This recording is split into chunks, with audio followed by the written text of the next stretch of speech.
You're basing this off a few passages from the ramblings of a Masonic deceiver. How do we really know that those of the old world were the alchemists of old, and that Mercury was central to their advanced technology? Bear with me, I will expose this so-called Falconelli for the Masonic deceiver he is further down the line.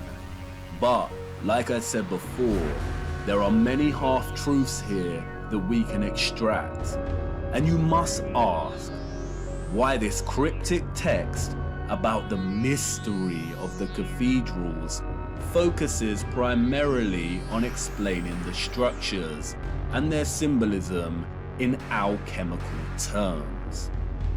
For you see, St. Christopher is not the only symbolic expression of Mercury and gold's relationship. Like with their adoration of sound and water, the old world expressed this alchemical relationship in many symbols. In fact, the symbols were so prevalent that the enemy had to appropriate them and use them as weapons of control and deceit. Otherwise, the Great Reset of the 19th century would have failed. The enemy's genius stems from its appropriation, redesignation, and deliberate obscuring of symbols, to the point where tracing the history and true meaning of one symbol in particular becomes a monumental feat. The abundance of lions and eagles we see throughout the old world, primarily in the form of statues, relates to the elements of gold and mercury. As Falconelli states, the lion is the sign of gold. It represents a terrestrial and fixed force, while the eagle represents the airy and volatile force, or the mercury. When the two champions come together, they attack, repel, and tear each other apart with energy, until the antagonists become one body, the animated Mercury.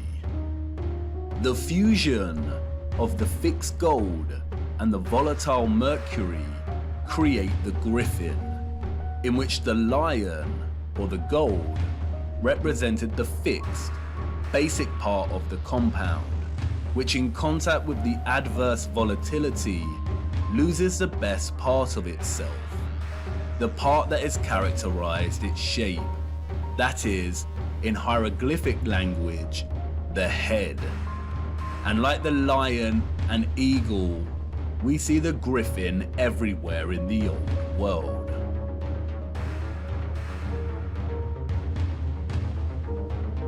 Like St. Christopher, the griffin is symbolic of the alchemical concoction and combination of mercury and gold that powered the old world's technology. The symbolic association of animals and beasts with alchemy has been eradicated from history, primarily due to the appropriation of these animals as heraldic symbols of royalty and nobility. These are the animals that adorn national imperial seals, as we see attributed to the Roman Empire, the British Imperial Empire, the United States, and so on. An act of post-colonial domination over the old world, the appropriation of its symbolism and eradication of its history through falsified narrative. Furthermore, the chemical, alchemical, and cosmological symbol used to represent Mercury is immediately recognizable for its conflation of two of the most widely used symbols throughout history and culture. That is, the cross and the crescent moon. It is openly acknowledged that at one point, all religious symbolism predated its current religious use and application, and belonged to another culture and represented something different during different historical eras. But just because this is openly declared does not mean it makes any sense. Were our historical ancestors and their own historical ancestors really that uninspired that they needed to recycle already established symbols? Or are we not being told the truth once again? The conflation of Christian and Islamic symbolism and culture is so prevalent across our realm that upon closer inspection, it begins to appear quite absurd.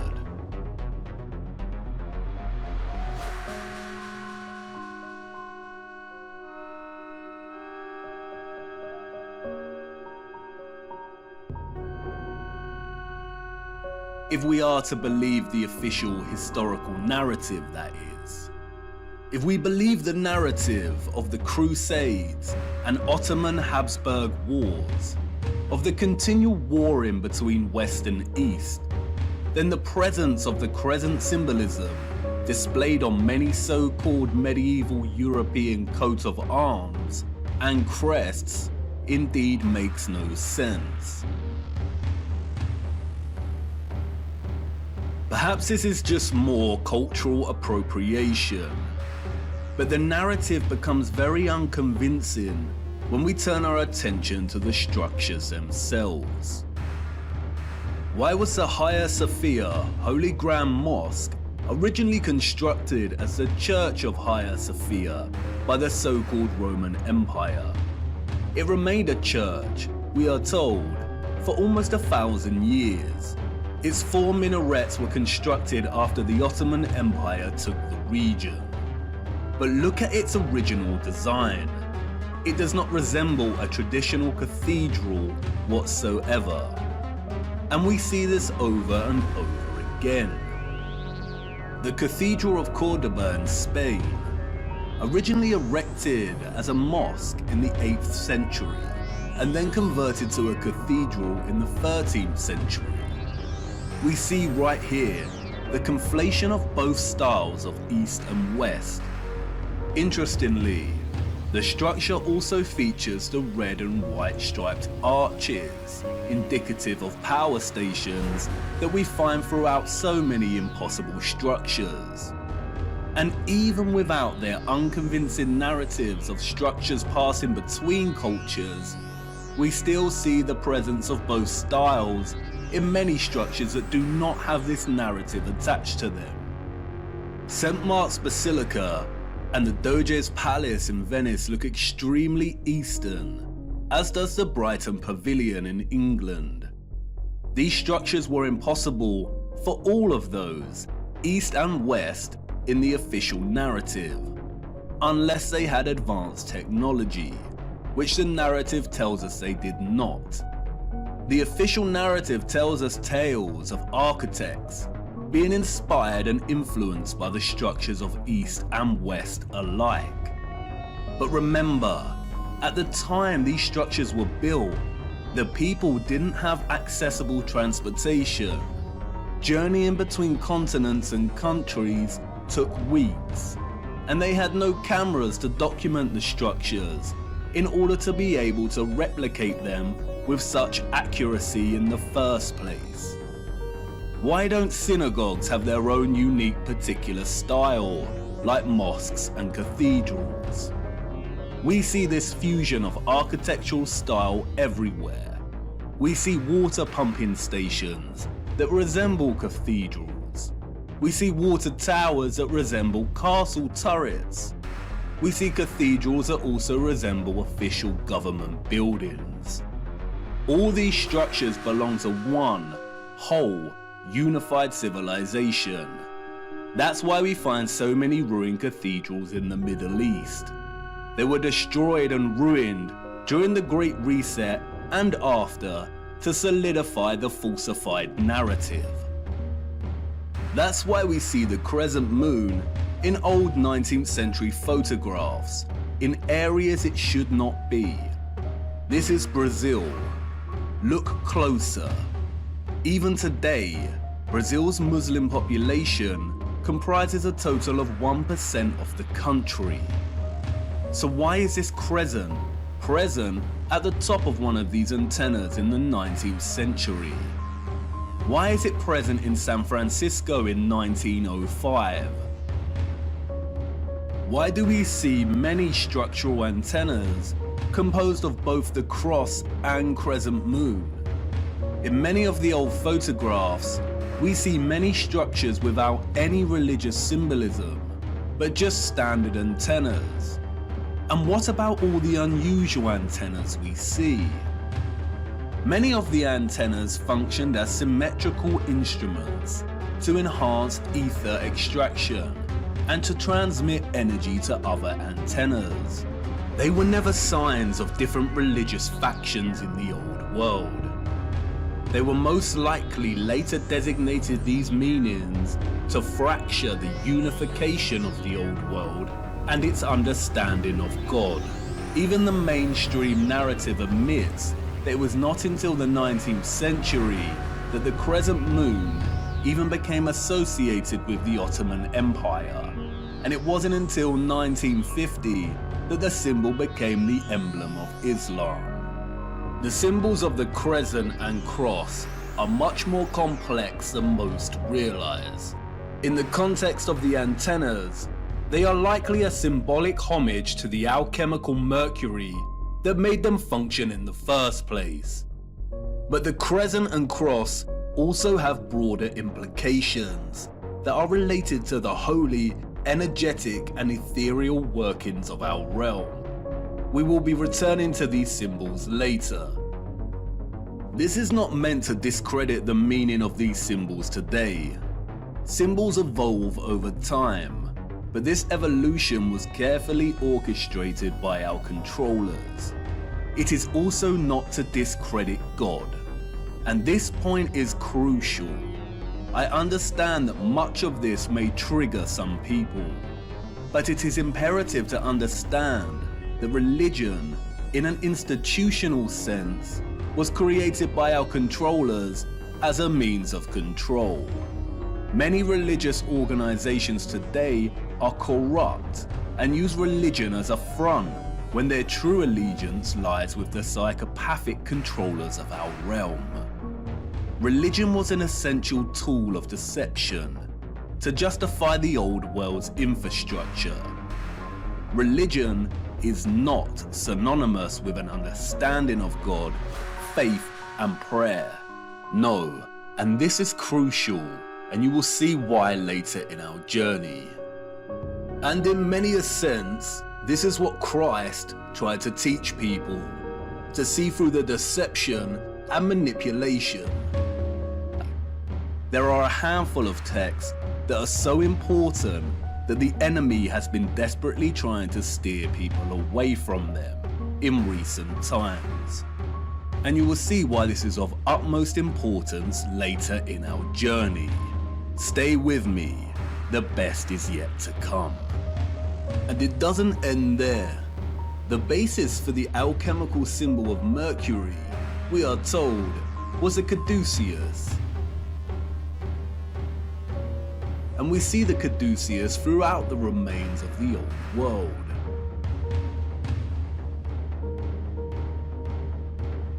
Another symbol appropriated by the enemy, adorning many coat of arms and adopted by centralized, corrupted medical industries that have been responsible for mass crimes against humanity that continues today.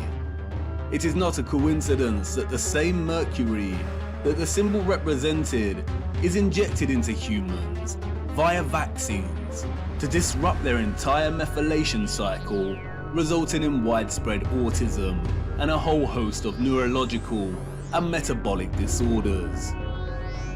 The caduceus illustrates clearly how both Roman and ancient Greek mythology serve the enemy as a tool of deception. In Roman mythology, the caduceus staff was carried in the left hand of the god Mercury. The Roman Mercury was the god of financial gain, commerce, communication and messages. In Greek mythology, the staff is carried by Hermes. Hermes was the god of travelers, merchants and commerce. The fabricated mythologies allowed the enemy to obscure the Caduceus' true association with the elemental Mercury, while also permitting them the usual sick, hiding in plain sight mocking ritual by linking their medical industries with the god of financial gain and commerce. As Falconelli writes, the snake indicates the incisive and dissolving nature of Mercury. This reptile is the aspect of Mercury in its first state, and the golden wand is a corporeal sulfur added to it. It is the philosophical Mercury and the Caduceus as its symbol. Not only does the Caduceus represent the Mercury elixir essential for the transmission of electromagnetic energy, but the dueling snakes form a spiral coil, representative of the energy pathway and the vortex. The rod represents the gold and sulfur, but it is also reminiscent of the antennas themselves.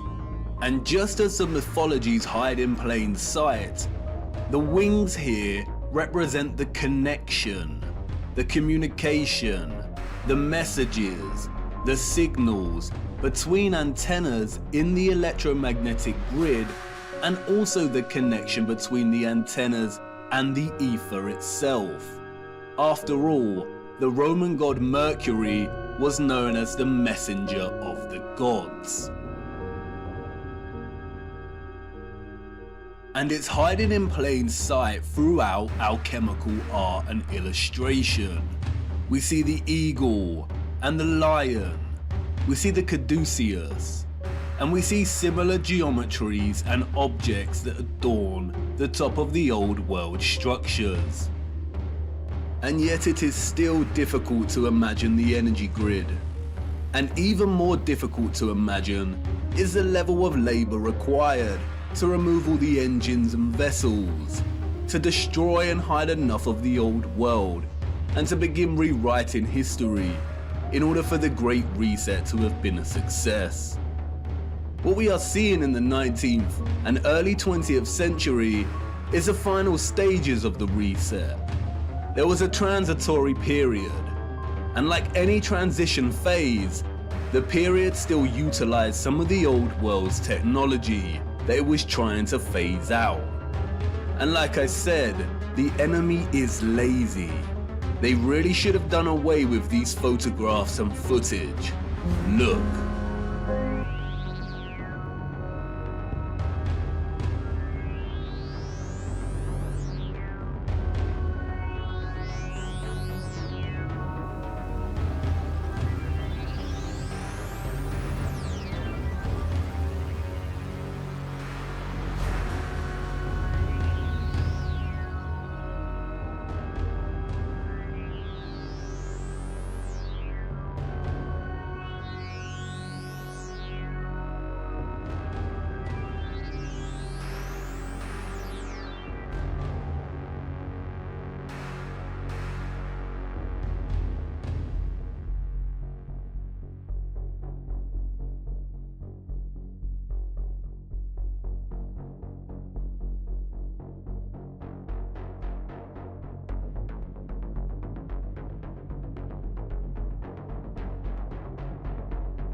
Whoa. Most of these images were taken during the World's Fairs of the 19th century and at the turn of the 20th century. Any electrician will testify to just how impossible illumination in this time period and on this scale would be. What an absolute nightmare to wire. But they didn't need complex wiring, did they? How did they have moving sidewalks during this period? We also see this technology on display in the burgeoning American amusement parks of the early 20th century. There is a reason they called them electric parks. In fact, the reference to electricity can be found everywhere amongst repurposed old world sites, even in the unlikeliest of places. Even in this transition phase of the reset, these environments look glorious. This is with most of the water grid already destroyed. Just imagine what they were able to achieve. So many of the major symbolic icons of our time can be traced back to the mercury that made this electromagnetic, technological old world possible in the first place. Interestingly, in his reading of Ophorus, or St. Christopher, as a mercurial carrier, Falconelli takes his Masonic trickery of half-truths and deceptions to the limit. He begins discussing Ophorus's belt as depicted by Julian Champagne, whose painting of Ophorus hangs in Jean Lamant's mansion, what Falconelli calls one of the most attractive and rare philosophical residences. The painting depicts Ophorus wearing a belt stitched with crisscross lines. It is important to note that none of the other famous artistic renditions of Ophorus depict him wearing this belt. Falconelli exclaims that the artist did even better than the rest. Under the inspiration of the Hermetic scientist who has commissioned the painting, the artist depicted Ophorus tightened by a wide belt at the level of his abdomen. It is this belt, Falconelli writes, that gives St. Christopher his true esoteric character. Listen very carefully to what he states next. According to some documents kept in the archives of the Lallement mansion, we know that Jean Lallement belonged to the alchemical brotherhood of the Knights of the Round Table. What we are going to say here cannot be taught. Ophorus's belt is the sign that all philosophers recognize as the external mark that indicates the extreme intrinsic purity of their mercurial substance.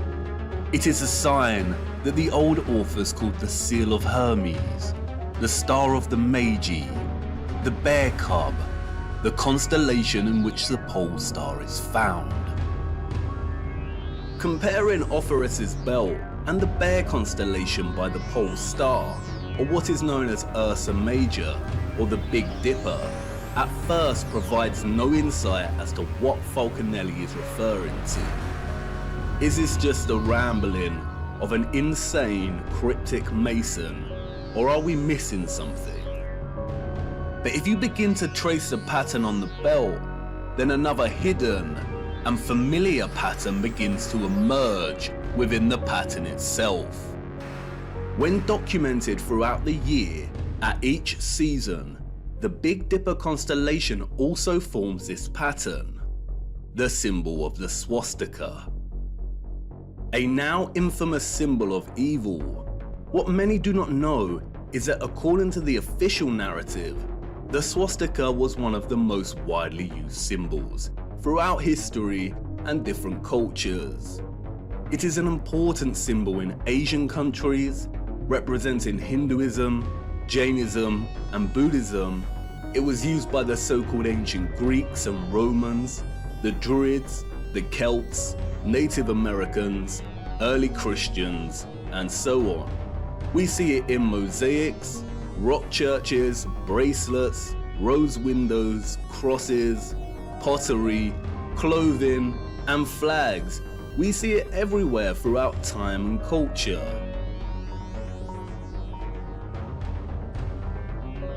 Interestingly, Swedish and Norwegian power companies used the symbol in the late 1800s and early 1900s to represent electric power stations and hydroelectric stations.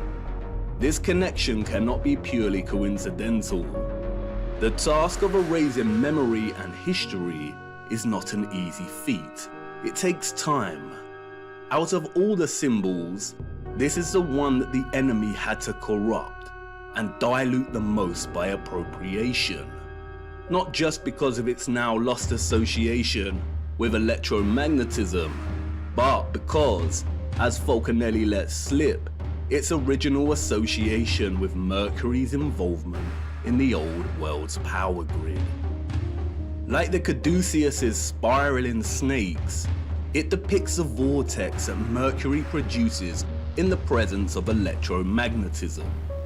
The swastika is the vortex. It also represents another vortex, the one below Polaris and the Big Dipper, at the center. The same vortex that NASA has teased hiding in plain sight here on Earth and in their representation of other planets' poles. It is the same vortex that Mercator and others documented in maps and writing. The whirlpool surrounding Rupes Nigra and located at the North Pole. Interestingly, scientists have recently discovered large natural stores of the so-called toxin mercury at the North Pole. They are worried about it melting and causing toxicity. Of course they are. As Kevin Schaefer writes in the National Geographic article, it turns out that not only is there mercury in permafrost, but the Arctic is also the biggest pool of mercury on the planet. Is this another mocking on their behalf? Or is there actually a vast amount of mercury at the north? We will return to this much later in our journey. The noble metals and their original location on Earth are very important, and it is the scriptures that hold the answer. The old world knew. They knew the Earth they walked upon better than anyone else. They knew the alchemical metals, gold, iron, copper, mercury, and so on, could be fused in ways that allowed them to access the ethereal electromagnetic energy. They knew that Ophorus, the alchemical mercury, could elevate the Christ, the alchemical gold, and carry him to the masses. It is not a coincidence that the path Ophorus carried Christ was across the river, across water. The legend of Ophorus is a symbolic and metaphoric totality of the old world's energy system. You have a question, and I have a feeling I know what you're going to say. You want to ask about the maps, Mercator and such. If they have fabricated history, distorted so much symbolic meaning, and lied about those that came before, how can we trust these old maps and accounts of the North? How do we know that Hyperborea is a real place and that there is a vortex in the center? That's the spirit, an important question. Unfortunately, we cannot trust the maps, and I need to show you why. And it's now time to talk about the clocks. For you see, there is another map, hidden and long forgotten, the oldest map of them all. And it's not perfect by any means, but it's all we have. Come, it's time to lift another veil.